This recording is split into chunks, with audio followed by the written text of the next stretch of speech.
Alors, en ce qui nous concerne, donc aujourd'hui, nous allons essayer de voir quelle est la dimension juridique de la pensée d'Ibn Arabi, ou en tout cas son apport, et quelles ont été ses positions sur différents sujets qui sont traités traditionnellement dans le domaine du fiqh ou de la jurisprudence.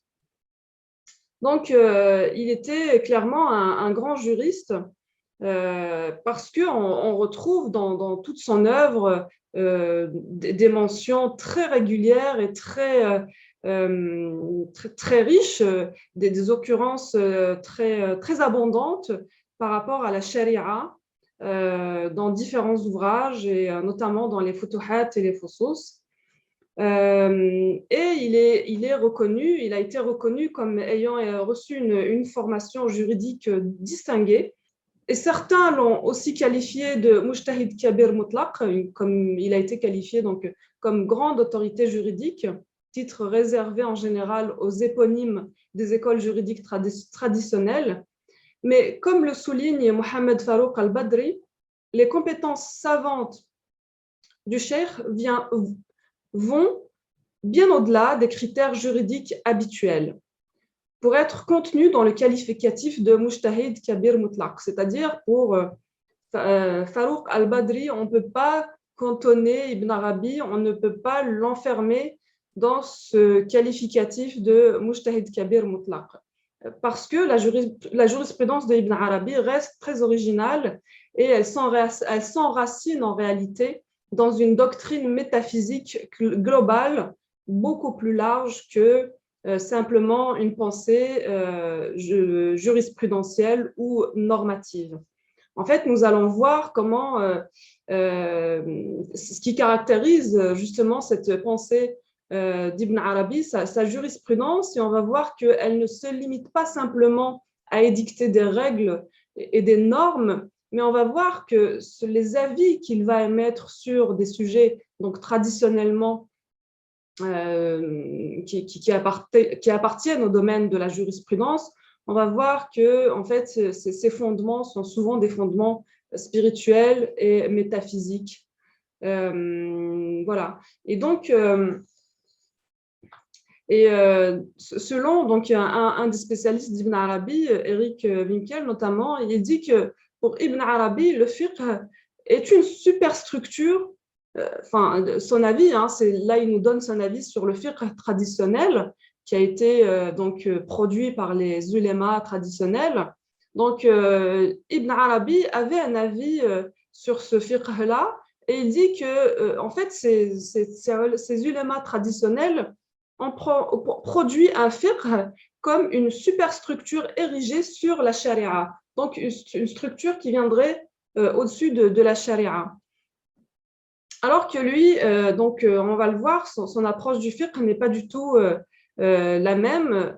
En fait, la première chose qu'on peut constater lorsqu'on essaye d'analyser le fiqh de Ibn Arabi, ne serait-ce que dans la méthodologie, enfin, ou dans les formes en tout cas, on va voir que dans ses ouvrages comme Al-Futuhat al-Makkiyya, tous les sujets donc, traditionnellement qui appartiennent au fiqh sont traités et complètement mélangés à d'autres sujets qu'on pourrait considérer comme étant des sujets purement spirituels et métaphysiques. Et Ibn Arabi, encore une fois, donc, il ramène toute son œuvre, en réalité, tous ses avis, les ramène toujours à des arguments coraniques.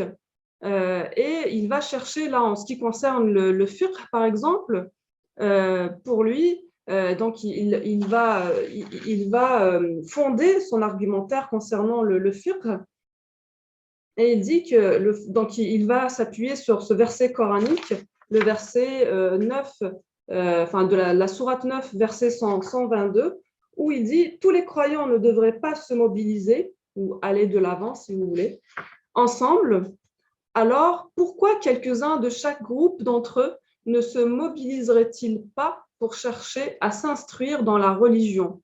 لِيَتَفَقَّهُوا فِي الدِّينِ » Ainsi, le fiqh pour Ibn Arabi représente ce lien qui existe entre la révélation et la société.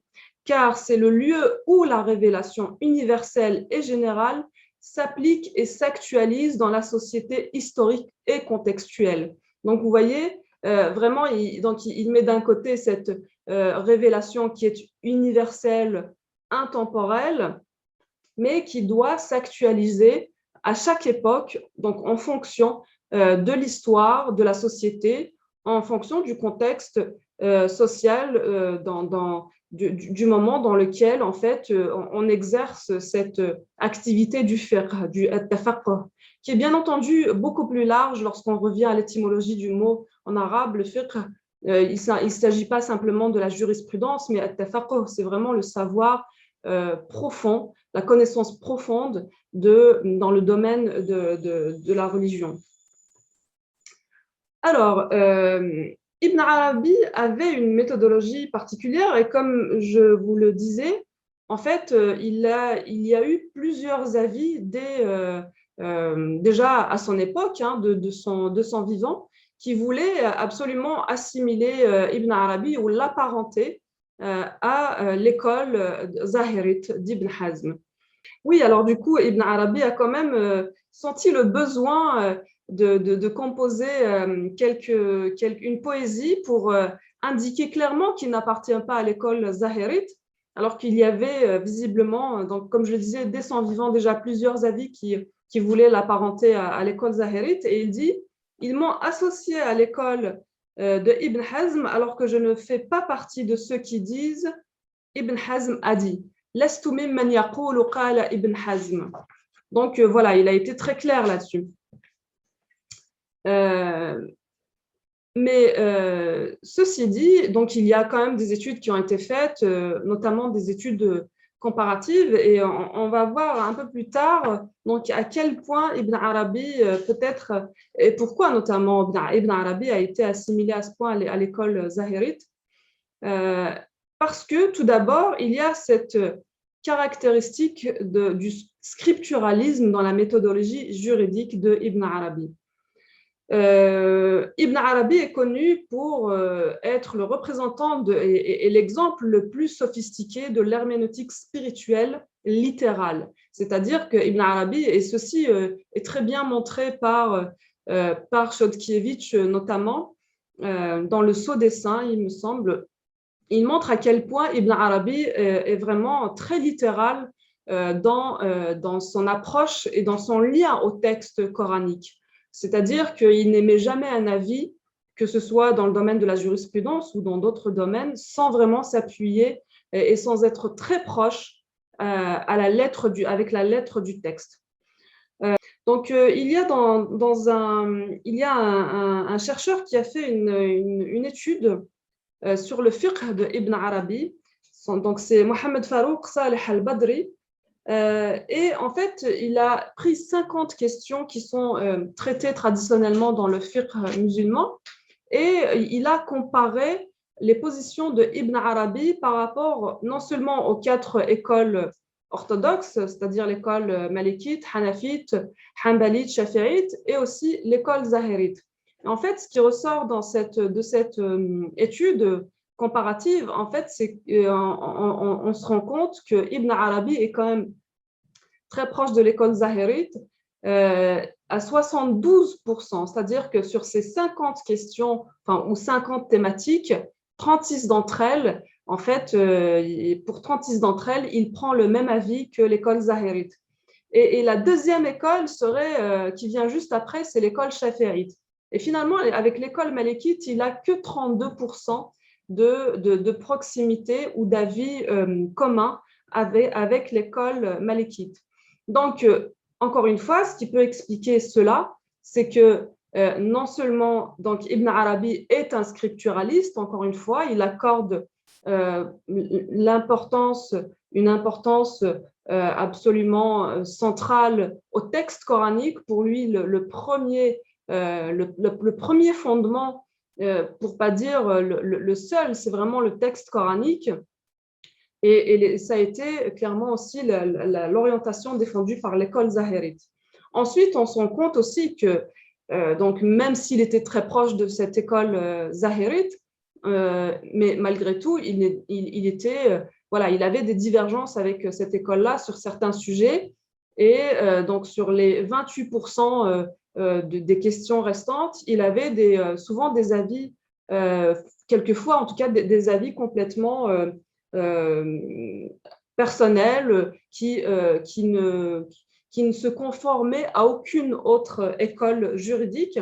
Et donc, cela nous indique à quel point Ibn Arabi donc était indépendant dans sa méthode et dans sa pensée juridique. Et ensuite, donc, on a aussi ce qui caractérise la pensée juridique d'Ibn Arabi, c'est cette tendance qu'il a à reconnaître aussi la polysémie du Coran. Donc, il reconnaît que toute personne qui lit le Coran peut avoir et peut en fait avoir un sens, trouver un sens différent des autres, et que cette polysémie du Coran conduit à produire une diversité de significations. Et c'est la raison pour laquelle il dit que chaque mujtahid est correct. كل مجتهد مصيب. Donc,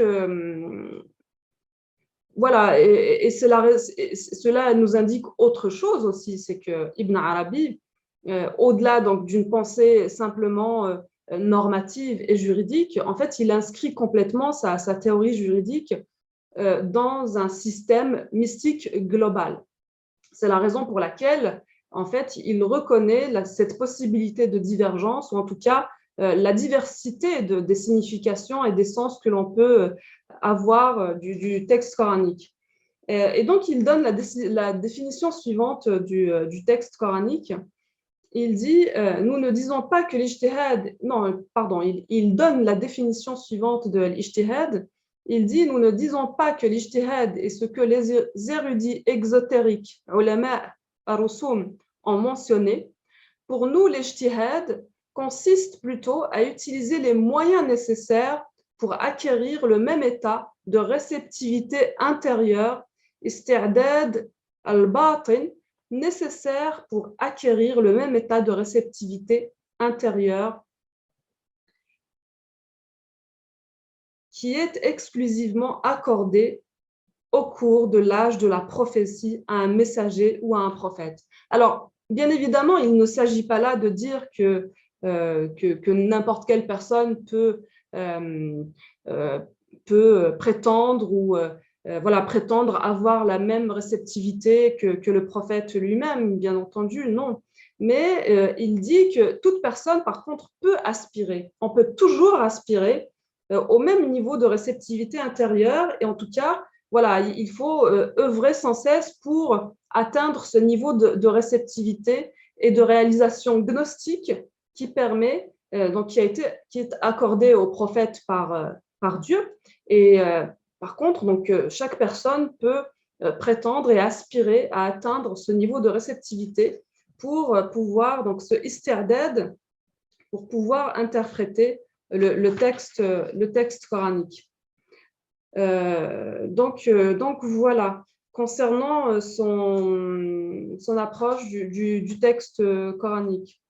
Donc, ainsi, Ibn Arabi soutient dans sa doctrine sur le fiqh que pour lui, en fait, le pluralisme juridique ou le pluralisme des avis et des opinions et des interprétations normatives à partir du texte coranique est inéluctable. C'est-à-dire qu'on ne peut pas y échapper. On ne peut pas échapper au fait que voilà, l'humanité, à travers les âges, et en fonction de la réceptivité de chaque alim, justement, on ne peut pas échapper à la pluralité des avis juridiques et des compréhensions du texte coranique. Et il dit à ce propos, aucun homme de connaissance ne peut déclarer fausse une interprétation qui est étayée par les mots, lafz. Celui qui le fait est extrêmement déficient en connaissance. Cependant, il n'est pas nécessaire de maintenir l'interprétation ni de la mettre en pratique, sauf dans le cas de l'interprète lui-même et de ceux qui suivent son autorité. Donc, vous voyez, non seulement il reconnaît en fait, le caractère inéluctable du pluralisme et de la diversité des avis juridiques, mais aussi, il dit, en fait, il n'est pas nécessaire de maintenir l'interprétation ni de la mettre en pratique. C'est-à-dire que ce n'est pas parce qu'il y a divers avis qu'on est obligé ou en tout cas d'exercer une certaine contrainte pour que tel ou tel avis soit mis en œuvre. Par contre, il dit, sauf pour le cas de l'interprète lui-même, c'est-à-dire de la personne elle-même qui a émis cet avis, elle, bien sûr, enfin voilà, elle a toute la liberté et le droit de suivre cette interprétation, et les personnes aussi qui suivent son autorité. Donc là aussi, on voit bien qu'Ibn Arabi adopte une position très originale qui se démarque complètement des avis des jurisconsultes jusque-là, en fait, pour lesquels le fiqh ou la jurisprudence ou en règle générale, la norme religieuse s'applique, elle est obligatoire et quelquefois on est allé même jusqu'à voilà, créer tout un système, une police pour contraindre les croyants à appliquer cette norme religieuse. Or, Ibn Arabi, il n'est pas du tout dans cette perspective. Ibn Arabi, non seulement il reconnaît la diversité des avis religieux, mais il reconnaît la liberté aussi de la personne, du savant qui a produit cet avis, donc de l'appliquer, la liberté pour les personnes qui sont sous son autorité de l'appliquer, mais voilà, ce n'est absolument pas une obligation pour l'ensemble des croyants de suivre cet avis religieux. Donc là, je vais essayer d'aborder sa position concernant le consensus et le raisonnement analogique. Donc, le consensus, c'est l'ijma' en arabe, et le raisonnement analogique, al-qiyas. Ibn Arabi, donc, comme je vous le disais, a une approche scripturaliste, donc, qui consiste à réduire l'opinion humaine et la spéculation humaine du raisonnement juridique et donc il a tendance à réduire ça et à se contenir seulement et à voilà, limiter les lectures, l'interprétation, ou en tout cas la production de la norme juridique à ce qui se trouve dans la lettre du texte et rien d'autre. Donc, contrairement à un grand nombre de juristes qui admettent un rôle pour le consensus qu'on appelle scientifique ou le consensus d'une école de droit particulière, sa définition du consensus, ijma', se limite sans concession à la première génération des compagnons du prophète. Donc, Ibn Arabi dit que le consensus, en fait, ne peut être pris en compte, ou alors on ne peut reconnaître un consensus que lorsqu'il a été produit à la première génération des compagnons, c'est-à-dire les compagnons qui ont connu le prophète. Et en fait, là, clairement, Ibn Arabi, finalement, ne reconnaît pas le consensus tel que nous le connaissons ou nous le définissons aujourd'hui. Parce que le consensus, aujourd'hui, nous le définissons comme étant ce mécanisme qui nous permet de produire des règles de droit, parce que le prophète n'est plus présent pour édicter ces règles de droit. Il n'y a plus, donc le prophète n'étant plus présent pour édicter ces règles, en fait, voilà, il faut une sorte d'autorité consensuelle qui va dicter ces règles de droit. Or, Ibn Arabi ramène le consensus, ou en tout cas la définition du consensus, seulement à l'époque du prophète lui-même, parce qu'il le limite à la première génération des compagnons du prophète. Donc, ce qui veut dire qu'il ne reconnaît absolument pas le consensus au-delà de la première génération du prophète, et donc au-delà du moment où le prophète était vivant, donc au-delà de la période où le prophète pouvait lui-même émettre des avis juridiques. Donc, clairement, on peut dire qu'il ne reconnaît pas, qu'Ibn Arabi ne reconnaît pas l'ijma'.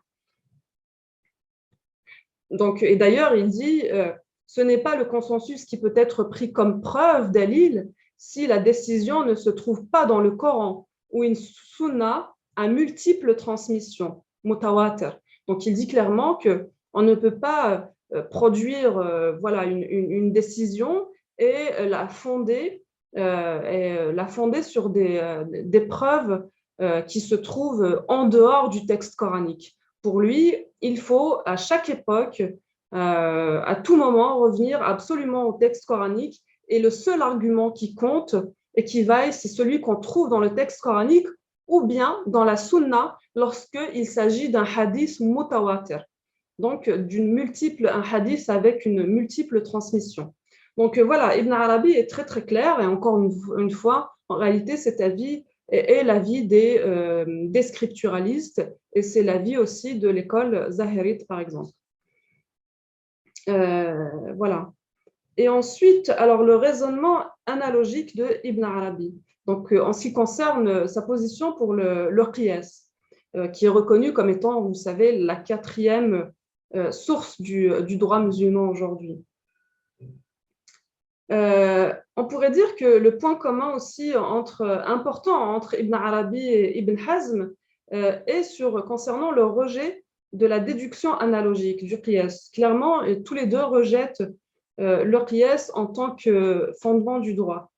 En tant que scripturalistes stricts, tous les deux, les Zahiri aussi ont rejeté la capacité de la raison humaine d'avoir accès à une justification cohérente des lois de Dieu à partir de laquelle de nouvelles règles pourraient être extrapolées. C'est-à-dire que le zahirisme ne reconnaît pas qu'on puisse extrapoler à partir d'un cas qui a existé à une certaine époque, l'extrapoler à une période plus tardive à partir simplement d'un mécanisme d'analogie.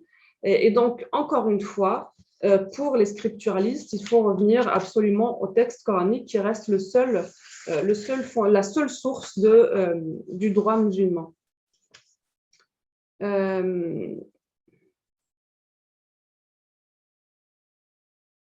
Donc voilà, ce qu'on peut dire à propos de toutes ces positions, la position d'Ibn Arabi, c'est que sa position est strictement scripturaliste, donc, et découle de la prémisse que toutes les connaissances religieuses nécessaires au salut de l'homme sont pleinement englobées par la révélation.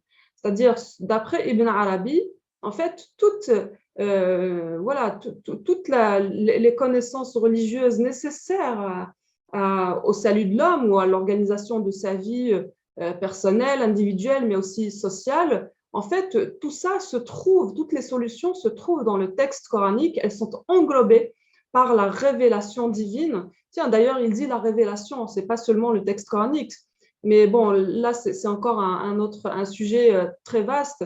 Mais Ibn Arabi reconnaît souvent aussi le rôle des autres révélations, bien entendu, puisque pour lui, elles viennent toutes de la même source, et pour l'islam d'ailleurs, elles viennent toutes de la même source.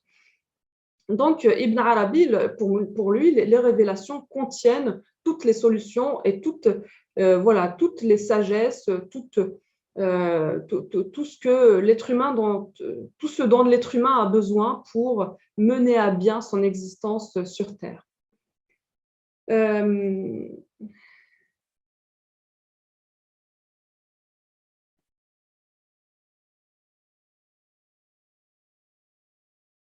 Voilà, donc il considère à partir de là que recourir à un raisonnement analogique peut être considéré comme étant superflu à partir du moment où on a un texte et une révélation en fait qui est là justement pour nous indiquer quelle est la voie à suivre, quels sont les commandements divins à suivre pour accéder au salut.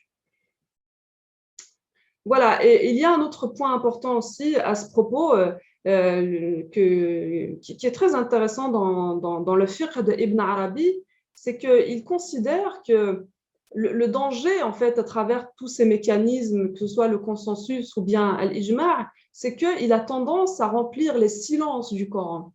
Or, Ibn Arabi dit clairement que les silences ou les omissions apparentes du texte deviennent tout aussi cruciales, elles sont cruciales. Si Dieu n'a pas abordé tel ou tel sujet dans le Coran ou dans la révélation, c'est qu'il l'a voulu.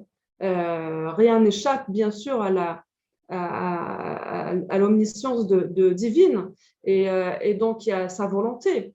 Et si Dieu a voulu omettre, ou en tout cas a voulu n'a pas abordé un sujet dans la révélation, c'est que c'est une volonté divine et qu'il a laissé là ça finalement euh, à, plutôt voilà, à la volonté humaine.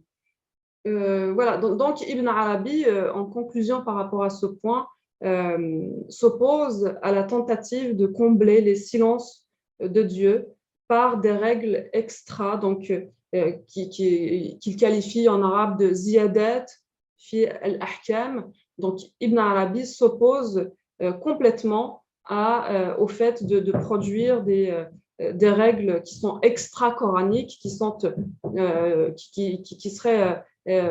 voilà, étrangère au texte coranique. Et il dit clairement qu'il faut s'en tenir simplement à ce qui se trouve dans le Coran. Voilà, et j'aimerais aborder pour finir ce sujet, simplement l'illustrer par une position qui est très originale d'Ibn Arabi, par laquelle il se distingue par rapport aux quatre écoles justement juridiques. C'est sa position concernant l'imama de la femme. Alors, Ibn Arabi dit clairement dans Al-Futuhat al-Makkiya, donc il aborde dans la partie qui concerne la prière, Bab al-Salat, il aborde la question de l'imama de la femme. Alors, Ibn Arabi considère que l'imama de la femme est valide de manière absolue devant une assemblée de femmes et d'hommes. Donc, il le dit très, très clairement dans Al-Futuhat al-Makkiya et il appuie sa position sur la position du prophète en ce qui concerne la possibilité pour les femmes d'atteindre le degré de la réalisation spirituelle. En fait, il dit, le prophète a attesté pour les femmes, comme il l'a fait pour les hommes, la possibilité d'atteindre le degré ou le statut de la réalisation spirituelle. Et donc, il s'appuie sur cette position du prophète pour dire qu'à partir du moment où une femme porte en elle cette prédisposition, cette capacité à se réaliser tout autant que l'homme, eh bien, à partir de là, elle peut être imam parce que symboliquement, Ibn Arabi place l'imama et la prophétie au même rang. Parce que voilà, la prophétie est clairement où celui qui a atteint le statut de prophète est cet être accompli, cet être réalisé. Et il dit que l'imama, en fait, se trouverait donc symboliquement sur ce chemin, sur cette voie de la réalisation. Et c'est la raison pour laquelle, donc, à partir du moment où le prophète l'a reconnu pour les femmes, tout autant que pour les hommes, alors il est tout à fait possible pour elles d'occuper cette fonction de l'imama ou la fonction du ministère religieux. Et il prend pour ceci, bien entendu, le cas de la prophétie de Marie, qui est dans le texte coranique reconnu et qui est cité parmi les autres prophètes dans Surat al-Anbiya. Et il va un petit peu plus loin dans son raisonnement, dans son argumentaire, concernant le ministère religieux féminin. Et là, il nous dit que, en fait, l'être humain est gouverné par, on pourrait dire, trois forces. Il est gouverné dans le sens ta'ummuhu, c'est-à-dire, enfin, c'est le terme qu'il emploie en arabe, c'est bien sûr le même mot, hein, qui est de la même racine que le mot imam, ta'um, c'est-à-dire celui qui guide, celui qui se met devant pour guider. Donc, il dit que l'être humain, en tant que microcosme, vous savez que Ibn Arabi, dans sa pensée, il fait souvent l'analogie entre le microcosme et le macrocosme. Et donc, il dit que le microcosme, l'être humain, le petit univers, est guidé par trois forces, on pourrait dire. Sa raison ou son esprit, et puis par son âme et par ses passions. Donc, il dit que alternativement, l'être humain est guidé par ces forces-là. Et donc, il apparente cela, donc en même temps, il apparente tout ce qui se trouve, tous les attributs qui se trouvent au sein du ce microcosme. En fait, il les compare avec finalement ce qui se trouve dans le macrocosme. Et les attributs qui se trouvent chez l'être humain, il les apparente aux êtres humains ou à la communauté des êtres humains. Donc, la communauté des attributs au sein du microcosme peut être mise en analogie, en parallèle avec la communauté des êtres humains. Donc, si au sein du microcosme, l'être humain, donc, si à un moment donné cet esprit, en fait, si l'être humain, en fait, exprime une lassitude par rapport au gouvernement de l'esprit, eh bien, l'âme doit absolument reprendre les rênes.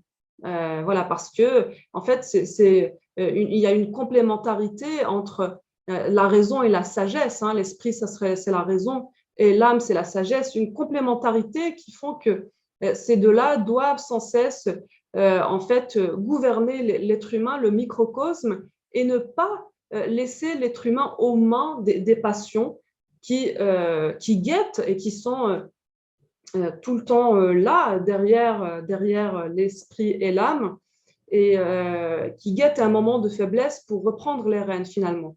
Et donc, si on met ça en analogie et en parallèle par rapport au macrocosme, alors pour lui, donc l'esprit ou la raison est représenté par le principe masculin, et l'âme oui, l'âme qui se trouve dans l'être humain est représentée dans le macrocosme par le principe féminin. Et donc, il dit, lorsqu'il y a une défaillance de la part de ce principe masculin, eh bien, le principe féminin doit prendre place pour gouverner, pour guider et prendre donc cette place de celui qui se met devant pour guider la communauté des croyants. Donc voilà quel a été son argumentaire pour dire que l'imamat de la femme est tout à fait valide donc devant une assemblée de femmes et d'hommes. Voilà, enfin en conclusion, très rapidement, ce qu'on pourrait dire du fiqh d'Ibn Arabi, c'est que clairement, il représente une contribution très originale et unique au domaine du droit islamique, mais en règle générale à toute la pensée religieuse musulmane, la pensée voilà, mystique et jurisprudentielle. Et finalement, elle réside en dernière analyse dans sa métaphysique. L'épistémologie gnostique de sa doctrine soufie et l'herméneutique coranique qui en résulte. Donc, par son strict scripturalisme qui cherche à défendre la riche polysémie du Coran et sa nouvelle tentative de redéfinir l'ijtihad en un processus hautement personnel de raffinement spirituel. Donc, Ibn Arabi ouvre la voie à l'inévitable pluralisme qui doit être présent aux deux niveaux de la méthodologie, que ce soit au niveau des usul, al-fiqh, ou bien au niveau des furu'. Donc, l'inévitable pluralisme chez Ibn Arabi. Voilà, je vous dis merci et merci de votre écoute.